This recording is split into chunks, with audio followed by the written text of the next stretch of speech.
My name is Chris Meister. Let me introduce my two colleagues who are with me here today. To my right is Janina Jacke, who's a member of the Euryclea research team, and so is Evelyn Gius, who's sitting to my left, also from Euryclea. And yes, thanks for inviting us to participate in this event.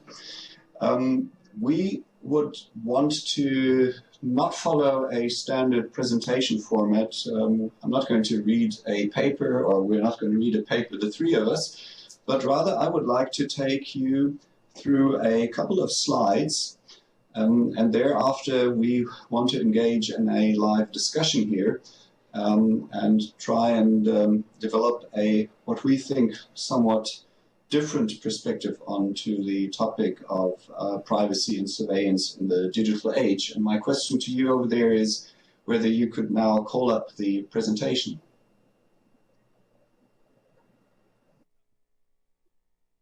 Okay. Okay. So you have the title slide? Okay, because we can't see what you see, so unfortunately we don't get a feedback from your side. Okay, so let's go to slide number 1, which is titled Privacy, Surveillance, but we're only doing DH research.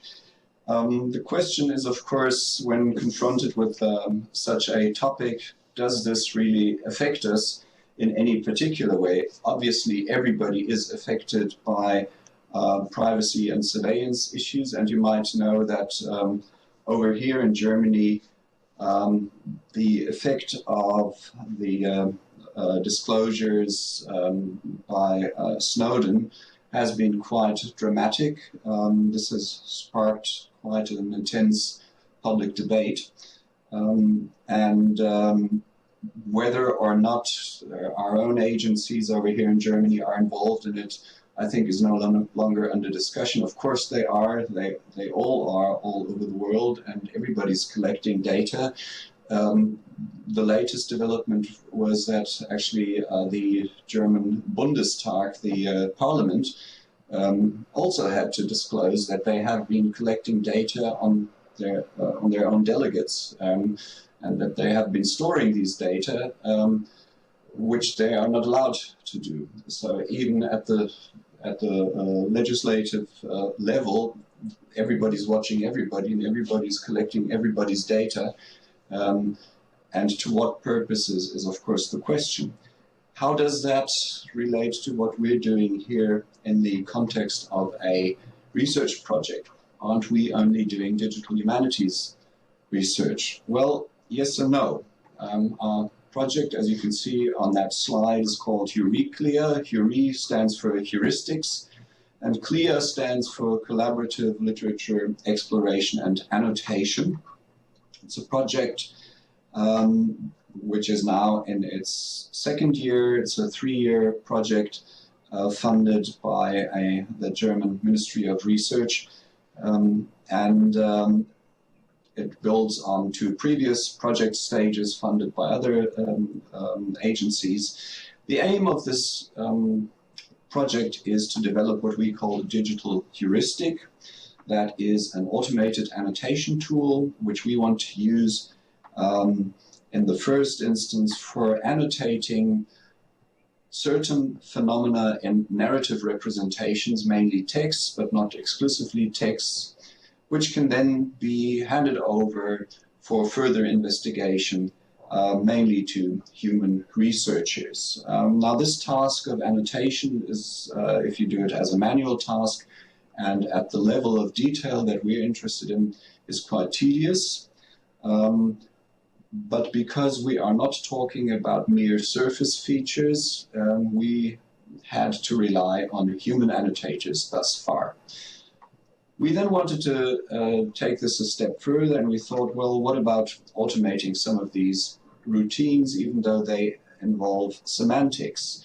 The method that we're using is we are collecting user-generated markup on a corpus of text, and we're trying to collect a critical mass there, which we will then hand over to our project partners who are machine learning specialists in computer science, and they then try to extract statistical regularities and thereby conceptualize how these features that we're interested in could be expressed and modeled statistically, and then use that model again for automated annotation at the very end of the research process, when machines will do some of the things that humans did so far. Now, how is all of this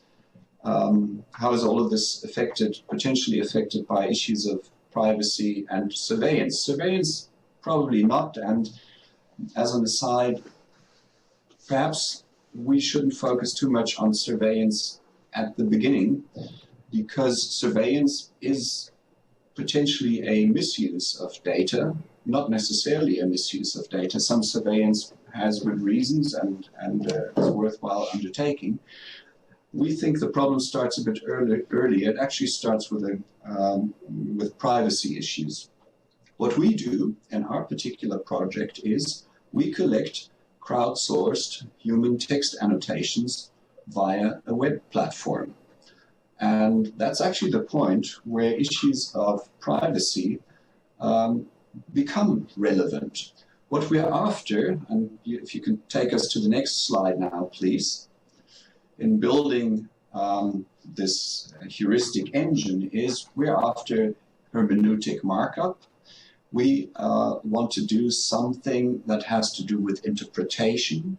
We want to support processes of interpretation in an architecture that you see on the left, which goes through a cyclical workflow where machines and humans interact, and where the crucial impact of human-generated annotation is notable because it stands at the beginning of this workflow.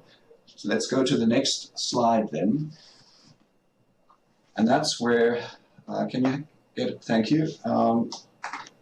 First of all, there are, of course, some very obvious practical issues that relate to privacy concerns. For example, with our software being based on a web platform, we need an ID management. And at current, we're using OpenID, and we're encouraging our users, the users of the platform, there's some 500 or more of them who are using it actively worldwide, to log in using, for example, their Facebook or Google credentials.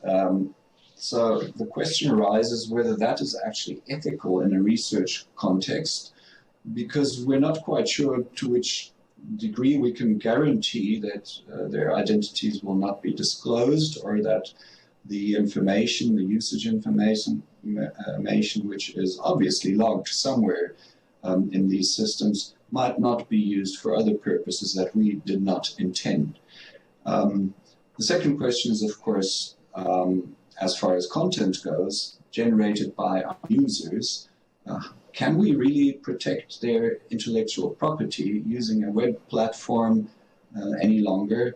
And if we're after sharing annotations, which we are, how can we at the same time guarantee that intellectual property still rests with the originators? And how does this then interface with questions of privacy? Some of these annotations might actually be very idiosyncratic. We're not using a gold standard type annotation which is deterministic. Rather, we are encouraging our users to annotate pretty much freestyle, although they do tend to coordinate themselves among annotators and then reach and define certain conventions. But still, theoretically, anybody's free to upload any type of annotation on anything that they can upload onto the platform. Now, what if this information that sits there on our server is used in a reverse engineering process in order to profile and identify annotators via via an analysis of the annotations which they generated. These are possibilities which we cannot exclude, and to be quite frank about this, up until now we haven't actually really dealt with them. I think we must say. I mean, we've raised the issue as a potential problem, but we didn't take it any further than that. We had our hands tied down with more practical research problems. This is one way of looking at the problem. Start from the practical issues, the practical questions, which are very project specific, and other projects will have other points and inroads into the thematic. That's why we would propose to turn this around and look at the problematic from a more general and philosophical perspective. And that's the second part of this particular slide that you see there. If we abstract from these individual case studies, perhaps one of the most pressing questions in terms of how privacy and research go hand in hand, or whether they do go hand in hand or conflict, is the question of whether the normative ethics of liberal individualism, which we hold in high esteem, particularly in Western cultures, how these can be reconciled with the methodology of what I have tentatively termed epistemic socialism, by which I mean that many of our research procedures and research protocols and our entire research ethics, at least in the humanities, is based on the assumption that knowledge should be shared, that it should not be kept private. Piece of information that rests with one particular individual does not become functional in a larger scale unless it is publicized, unless it is shared, discussed, and fed into the scientific discourse. So that's the first high-level question: is do the necessities of modern research conflict with normative ethics that try to protect an individual's privacy? From which one can deduce a second question, namely whether scientific knowledge production is per se potentially anti-individualistic.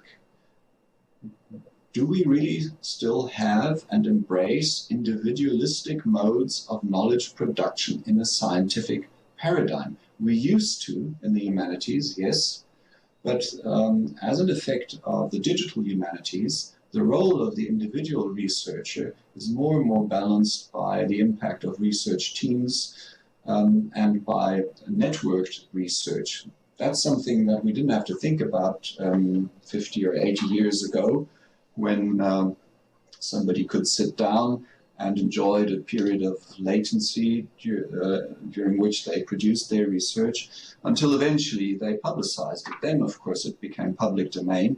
But before that, it was very private. It was something often also motivated by very private concerns that went into this particular research, which could take years to finish.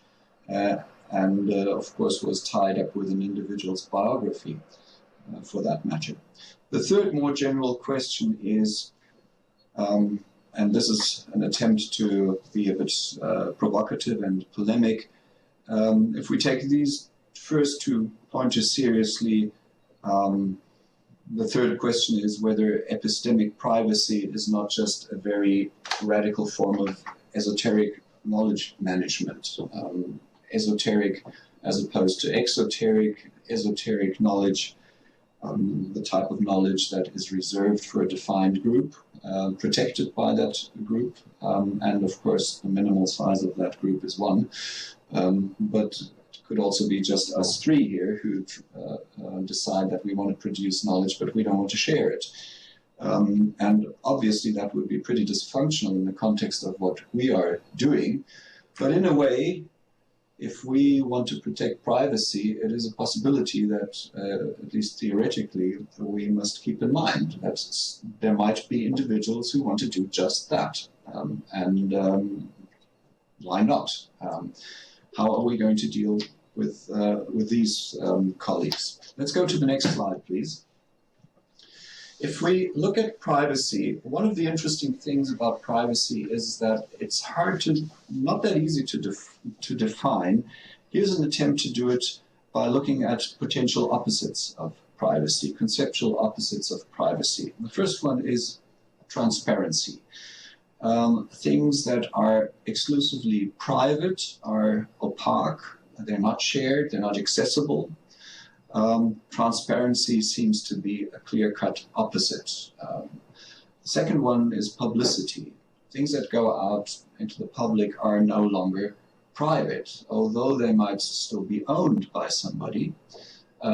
They lack a certain quality which they had while they were still private. The third one is moral and ethical accountability to others. Of course, I can be a very moral and ethical person and have internalized standards of moral and ethical accountability, but I don't need to discuss those with others. I don't have to check with others whether I conform with these standards or not. The whole thing takes on a completely different dynamic outside the realm of privacy when moral and ethical accountability is discussed and evaluated by a discourse community.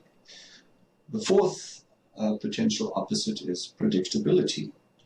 If we think in terms of behavior, as long as my motives and my intentions are private and I do not share them, it has hitherto been pretty hard to predict what I'm going to do.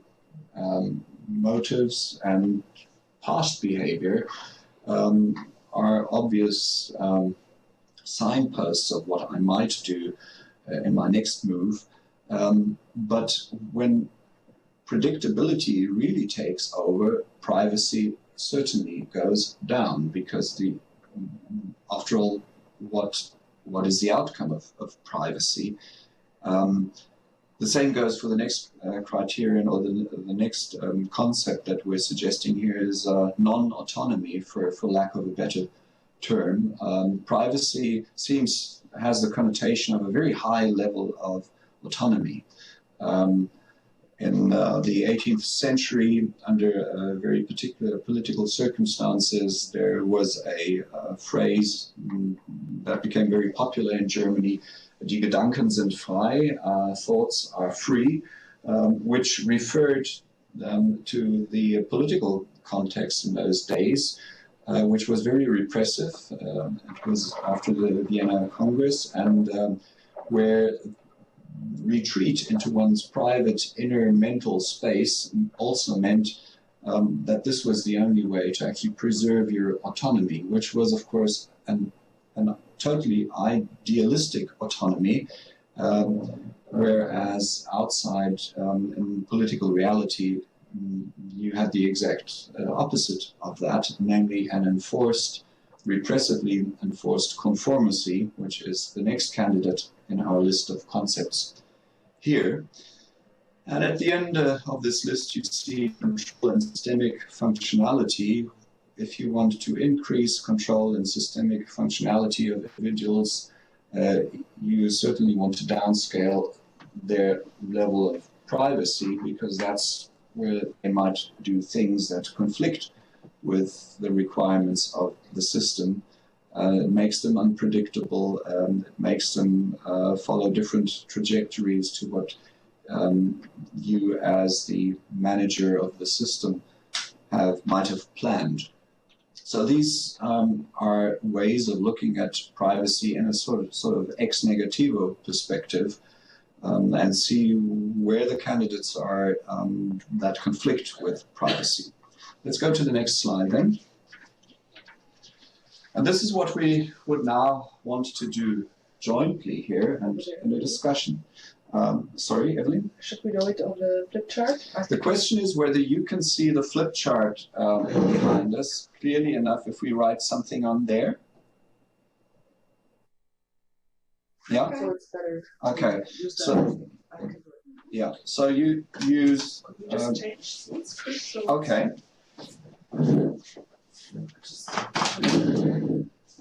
Okay.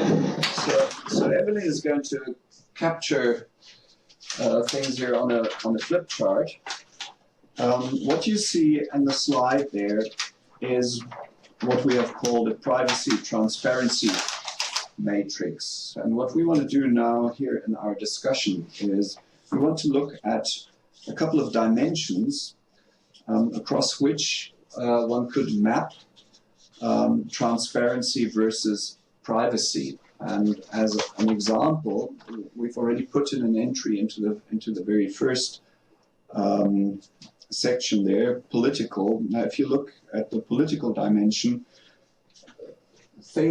arguments that could be raised pro-privacy are that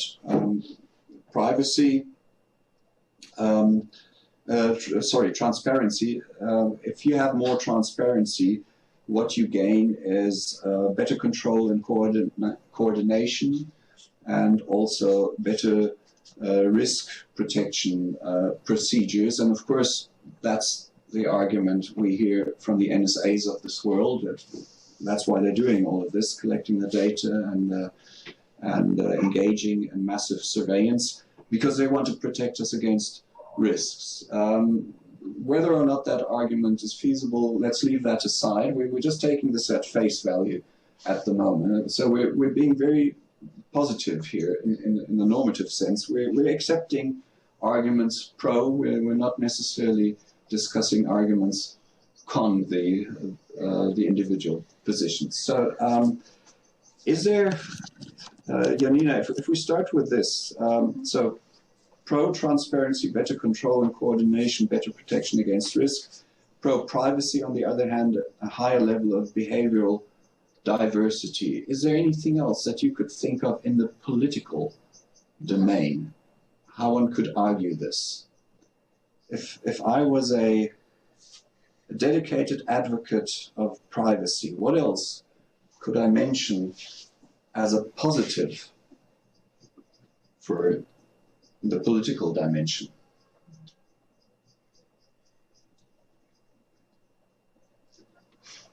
I'm just thinking, what's the difference between political and social? Because when I think political, it's mainly the social impact of privacy and transparency issues. Is this about what politicians or parliaments are doing? Yes, I think political has to do with institutionalized social mechanisms that are structured, whereas social is less structured, harder to predict, more varied.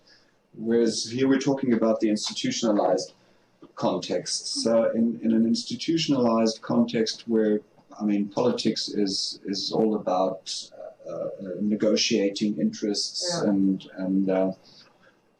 inputs and outputs and so forth. Well, I think there's a very pragmatic thing, pro-privacy, which is they have less work to do. Okay. If they let people more privately, so they don't need to control so much. This can be Protestant work ethics. Yeah. Internalization of certain controls. No, I think it's the other way around. If you let it, if it's privacy from the people living in a state, for example, in a country, if you let them have more privacy as the political institution, you can there's less work to be done to control your the people and the. Okay, so a higher level of self-organization, basically. Yeah, that's maybe the positive effect. Yeah. Yes, Yeah. a higher level of self-organization. Okay.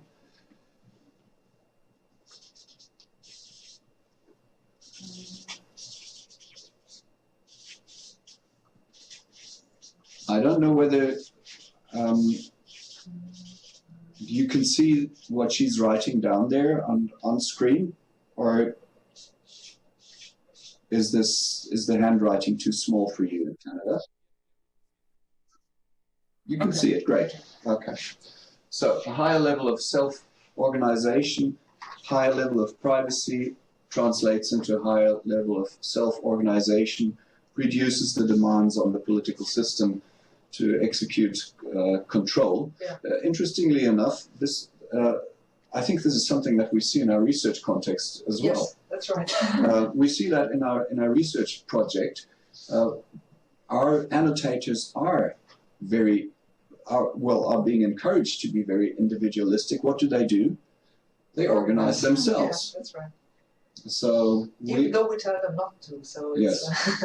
So we actually reap the benefits of a higher level of autonomy. How autonomy translates into privacy directly, one would have to think about it a bit more closely. But I mean, if we take it that their interests and their motivations have something to do with very private motivations, that's perhaps the connector between the two. Okay, is there anything else? What if we, within the confines of our project, could look into the heads of our annotators? Maximum transparency. I mean, we could think up a nice little, almost Stalinist, camp-like environment. They come in, they have to report in the morning when they start their annotation task. They must inform us about what they did yesterday, which movies they saw, who they talked to, because all of these factors might influence how they do annotations. Yeah, if they knew about it, I think they would be much more focused on what they have to do. I doubt that it's more productive, but I think they would be much more focused because they think, if I don't do the right thing, if I don't think the right things, they will know and they will tell me not to do so. So I try to stay focused on my job description when doing my things. Because I'm being watched, because I'm transparent. Yeah. Okay. So. Well, on the other hand, it might limit creativity. Well, when you, it will. When you think I'm being watched, I can't try out different ways of thinking about the things. Yeah. So, a positive and a negative possible effect.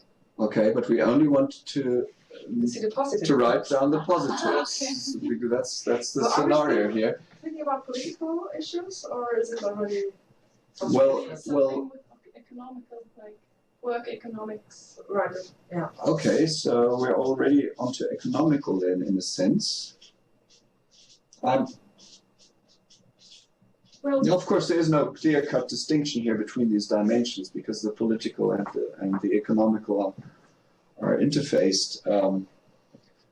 That's obvious, but so economical. You meant economical now in the sense of the economics of input-output of resources, basically. You know, I mean, the mental resource that goes into doing something is put to a different use if the individual is transparent. Yeah, but even though I wouldn't think it's a question of input-output, because I think the output is generated by being very focused, being forced almost to be focused on what you have to do is not as productive as the output that is more free to do private things somewhere. So then the positive might only lie in that the output that is generated will conform more to specifications. Yeah. So it'll be very productive to use this approach if you're doing, let's say, gold standard annotation, or if you're in an autocratic political system where thinking tangentially is not considered useful. And you could put creativity on the plus side for privacy. Yeah. And I mean, interestingly, even in the political realm, you know, when it comes to negotiating interests between individuals, when there is more privacy, and if this thesis holds that people who enjoy more privacy will be more creative in thinking about alternatives, they might actually find alternative solutions for political problems which are beyond the scope of a highly transparent system, because everybody's being watched while they do everything and they don't think outside the box. Maybe the metaphor is wrong because they're thinking inside the box in order to think outside the box. Maybe I put an area where we can put things that are valid for throughout these categories. Mm-hmm. Okay, so this is a catch-all Yeah. category here. Okay. So this would be creativity, or Well, it's more, yeah. yeah. There again, Oh, innovative solutions, maybe. creativity and innovation. Innovation, yeah.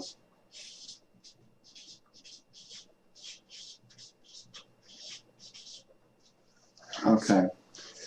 Now, in the economical realm, let's think hard economics for a moment. And again, I mean, we can apply this to research context. Hard economics in our context here is, for example, administration of research funds. Yeah.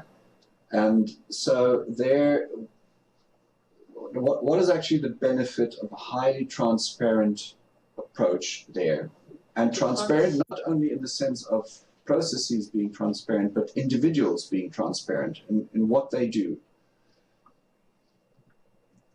Because we're thinking in terms of the opposite of privacy. I mean, let's think about privacy. I get research funds, our research department says, oh, you got 200,000 euros, here they are, you can do with them what you want. You don't have to disclose anything, just send us the bill at the end of the project, as long as you're not over budget, that's fine. So this whole question of whether I spend the money on something that's related to the project or not, whether I invest it wisely, efficiently or not, all of this falls under the veil of privacy. Yeah. It's mine. I can do with it what I want. Is there a positive side to that? Yes, you have much more time to do your research, I guess, because our experiences, we spend a lot of time with calculation of things. That's due to our rules that we have to fulfill. So it will not necessarily, but it can potentially translate into a much more effective use of resources. Yeah, but this goes for both sides, I think. Because if we do what we are expected to do and do this transparently, so we can spend time and money on things we are not thought to do. So we're focused again on our goals we have declared before. Okay. But how would that be? Well, we don't need energy for thinking about what could we do with the money. Do we buy a new car or something that's outside the project? Okay, so because we work according to plan. If we're completely free regarding to what we're doing with our funds, we could think about, I don't know, house building or whatever, and this is time consuming and definitely out of the focus of our project. So. Okay. Let's try another scenario outside research, where also individuals are interesting as economic agents, so to speak. Yeah. Let's presume we want to start something like Amazon. You want to sell stuff to people. Will I not necessarily have to gain a higher level of transparency as far as motivations, consumer behavior, and so forth is concerned if I want to maximize profit? I mean, if I have no clue as to the motivations of the people who enter my store, I'm going to have a tough time selling things to them. So ideally, my client would come in and at the door lay bare their soul and say, hey, that's me, you can sell me this and that and tomorrow that. And so this would be more tailored solutions for clients. Okay. If I know them, if they are transparent. So transparent clients means more tailored solutions for their needs. Okay, better fit. Yeah, better fit. The better fit, okay. Yeah.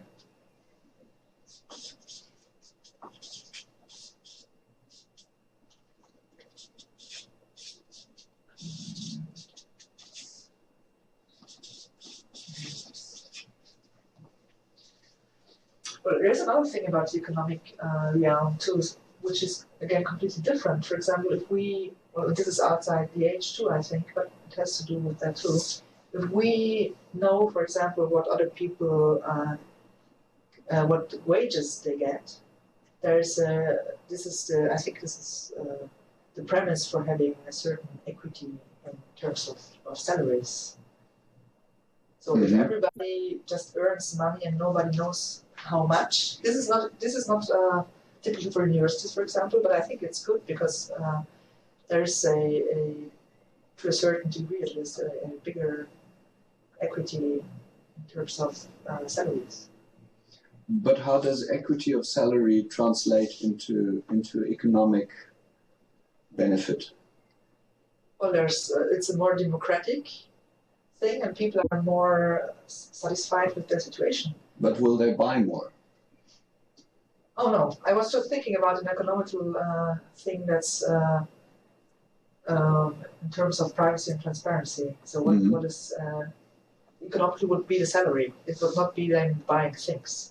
Yeah. So the economic point is that they earn money. It's not that they buy things. Yeah. And if they know how much money other people in comparable positions earn, and see that they earn almost the same, people are more, it's a democratic principle, it's more a political thing maybe. I think it's more political because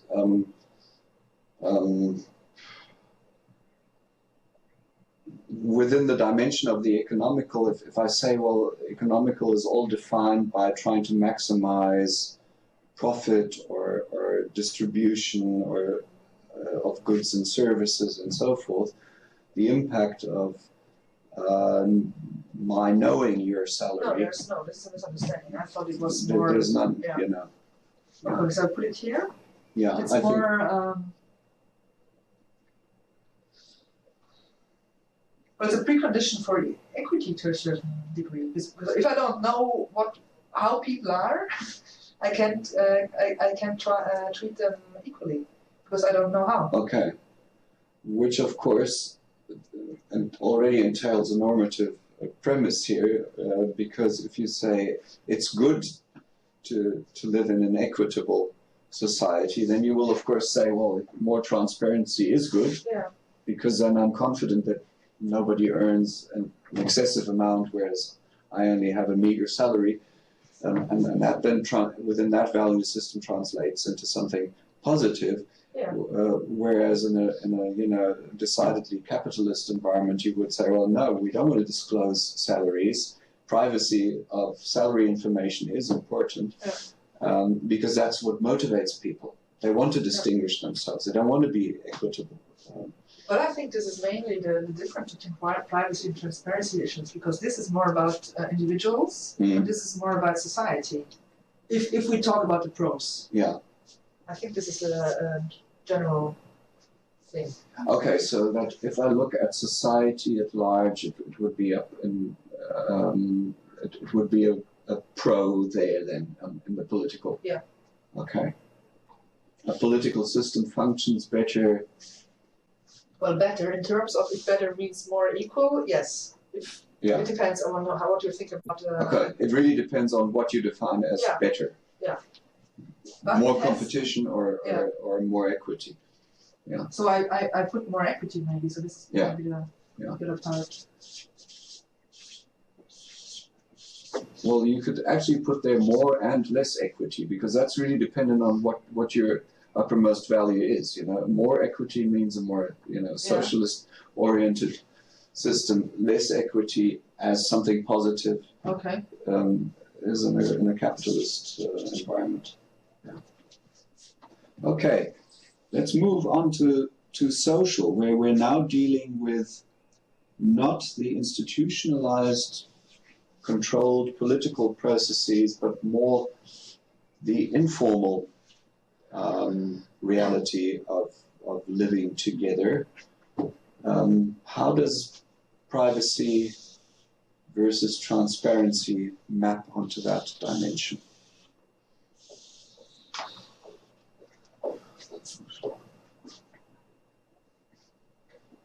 I mean, if we perhaps one has to start very concretely in a small set up, let's say, a family, on the level of family.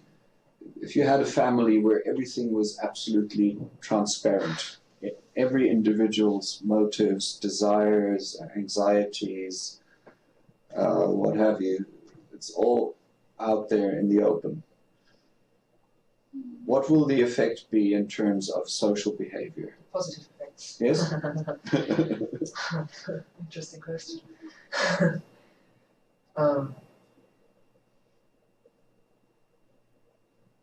Will that social structure function better? Probably not, but one positive effect would be that the others know more about the needs of the person without the person having to tell them. So, yeah, maybe that would be a positive thing. Okay, it would optimize flow of information. Yeah. You would simply know more about the other people. And you can respect certain needs better, Mm-hmm. maybe. Yeah. Okay. But if you presume that you want the best for the rest of the family, so this would be easier because there are no at least no misunderstandings in terms of what other people want.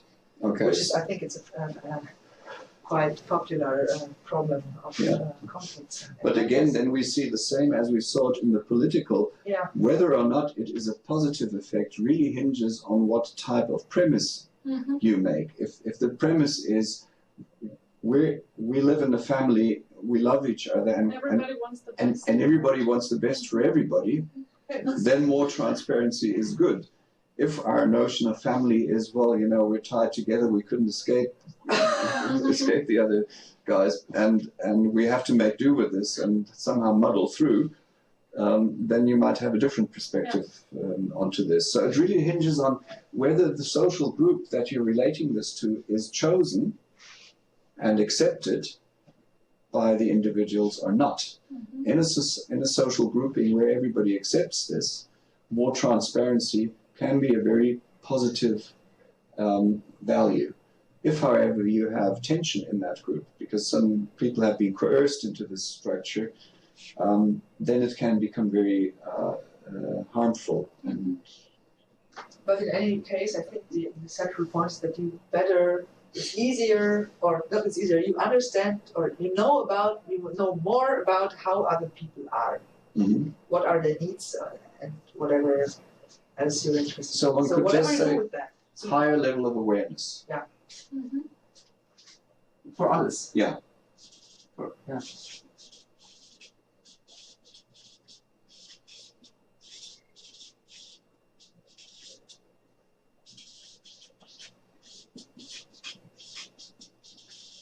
Okay, what are the positives of a social structure, and let's restrict this to family just as an example, where you enjoy a high level of privacy? What do you get out of that? And what does the social structure get out of that by guaranteeing that for the individuals? I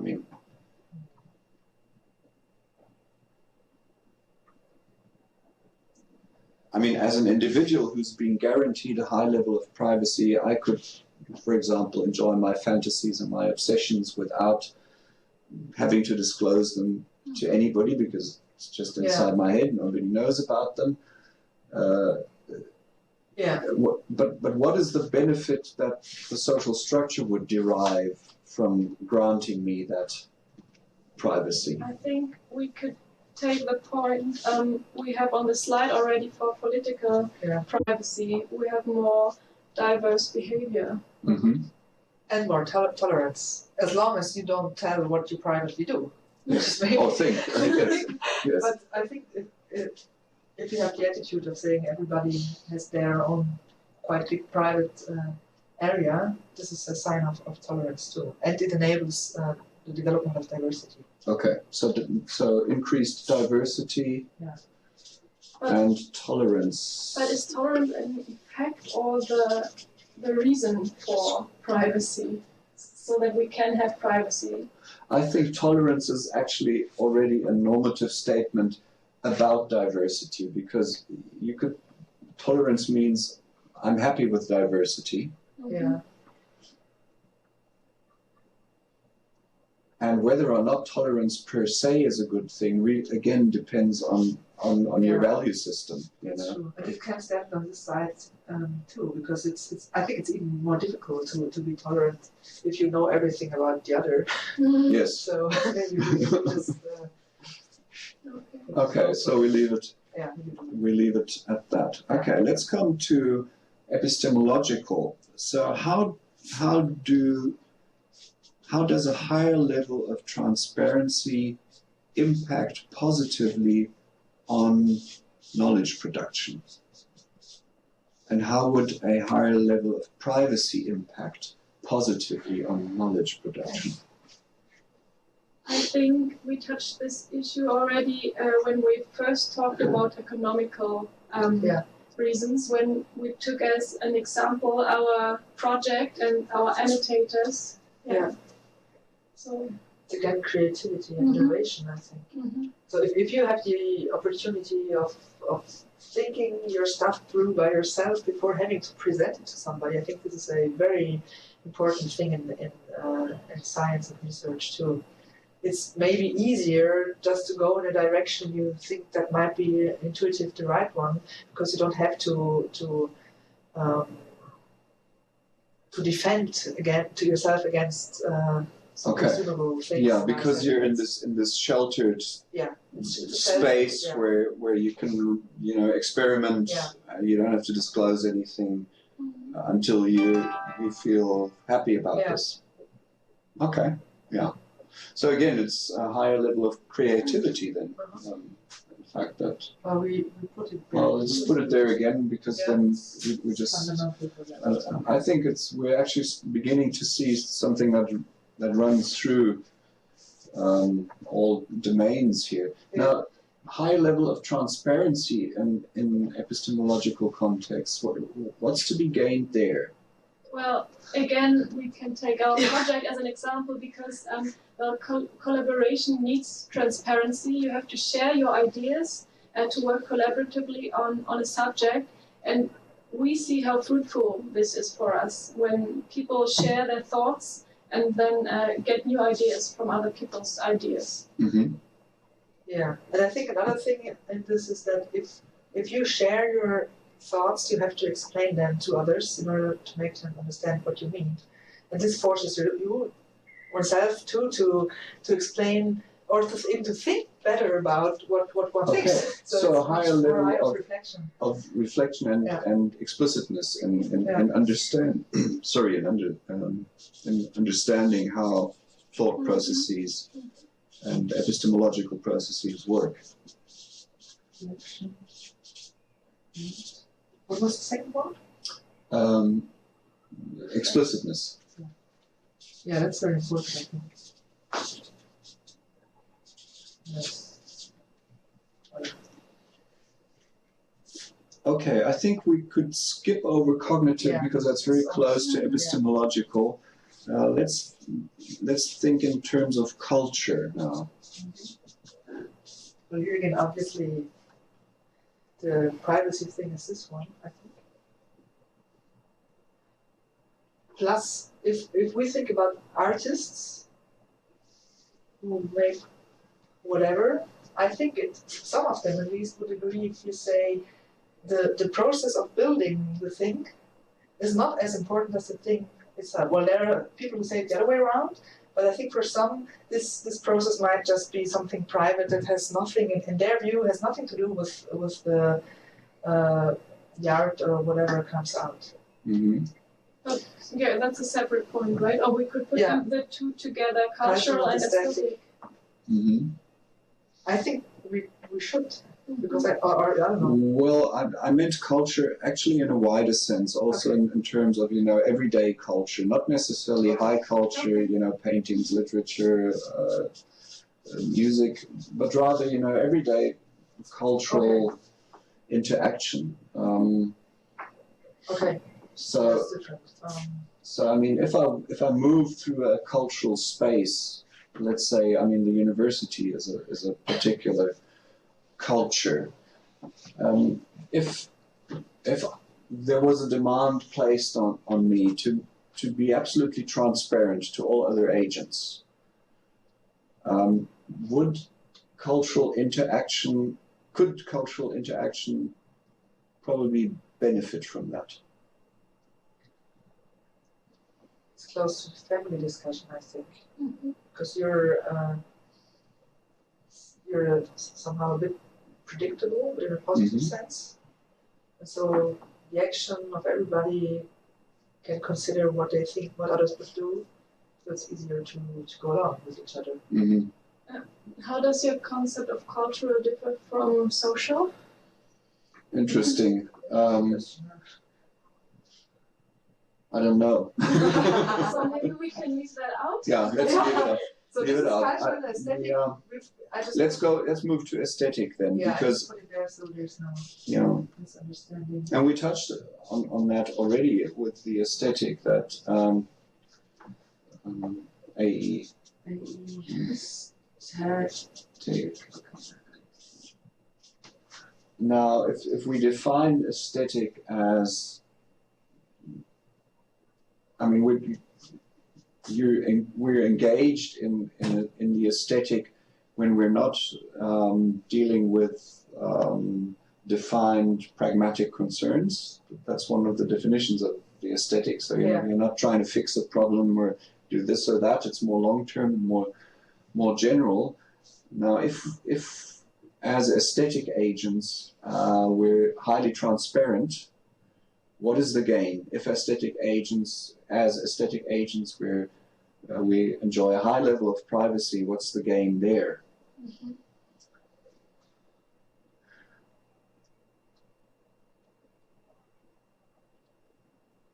Well, with privacy you have more room to let your thoughts flow. So again, creativity, I would say. Yeah. Okay. Again, creativity and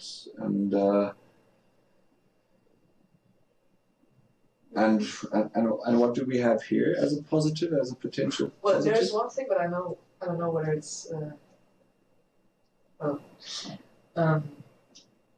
if you are transparent as an aesthetic agent, researchers can easily research what you're doing.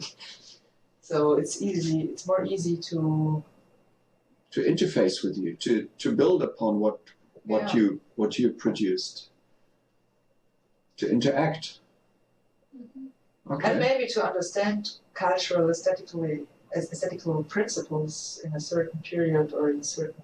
Yeah. Mm-hmm. Ties in with this strong interest of my students in literature classes at the beginning, to talk about the author, to talk about the life history, which always gives me a hard time because I'm always trying to say, look at the work, not at the originator. So there is this desire for a higher level of transparency, and what did Thomas Mann think when he wrote this, and so forth. Yeah. So there's a higher level of engagement, one could probably say, at least for some people. Uh-huh. And I think with engagement, it's also, a communal experience of aesthetic artifacts is of course easier if there is a higher level of transparency, and obviously it has to do with the mode in which you want to enjoy the aesthetic output. Do you want to go to the cinema and enjoy the person sitting next to you crunching with their popcorn while you watch the movie, or are you more the hermit who wants to sit in front of their TV and not be bothered by anybody else? Okay, let's come to the last category. We have another 5 minutes to wrap this up. Emotional would be the last one.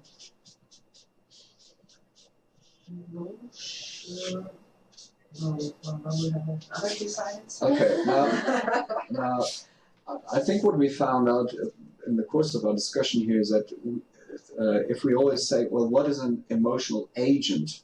How is the emotional agent going to benefit from a higher level of privacy versus a higher level of transparency? Well, what is an emotional agent? Somebody who has emotions. Oh, okay. So Okay. humans. Okay. Okay. I mean, what's the gain from protected privacy? You're not so easy to harm via emotions. Okay. So it's Higher level of protection. yeah. Mhm. Just put protection. Space. Mhm. Protection. And if everything's very transparent, you tell me all your feelings, you hide nothing. Well, you have the more possibility for sympathy with others, which could be a good thing. Or empathy. Okay. Empathy and sympathy. Better chance for empathy and sympathy. Yeah. Okay. Okay. Yeah. Empathy, sympathy. Right.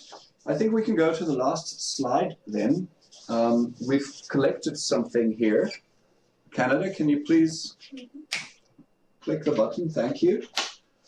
So what we've done here now is throughout in this table that you see behind us, we've tried to look at privacy versus transparency. We've tried to focus on the positives of increasing privacy versus increasing transparency. We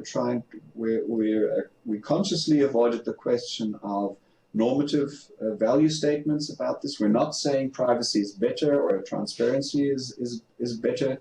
We're just trying to figure out what is the positive, where's the positive effect on either side. And of course, if you want to take this to the absurd extreme, you could say, well, maximize transparency, 100% surveillance of every individual, force them to have a chip implanted in their brain.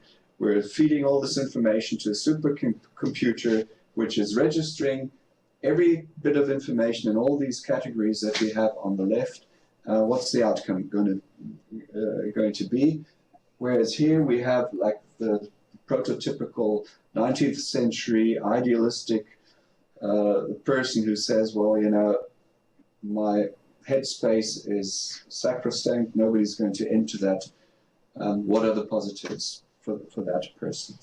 On the last slide, we're coming back to the more general again. I think one thing that we can say about the effect of digitization of human output, that is of our behavior and our artifacts, is that all these phenomena that hitherto were very diverse and which we took in via different channels and through different media, now share the digital lingua franca. And this digital lingua franca has made it possible to compare and to cut across these previously distinct realms and media, which means we can actually connect the dots across these dimensions by digital means and procedures, and that produces a high level of, and an increasingly higher level of statistical predictability, and it has reduced contingency to a large degree. Sometimes reduced contingency is something that everybody would embrace, and other times one would say, well, it's the last thing we want. So again, we're shying away from normative statements here. We're just trying to describe this in a more abstract fashion.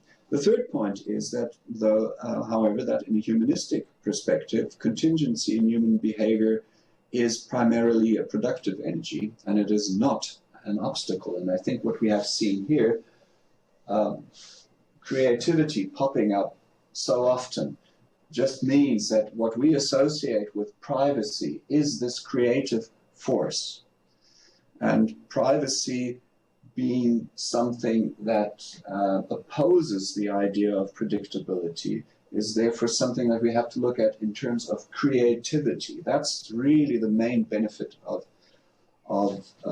guaranteeing privacy and of protecting privacy.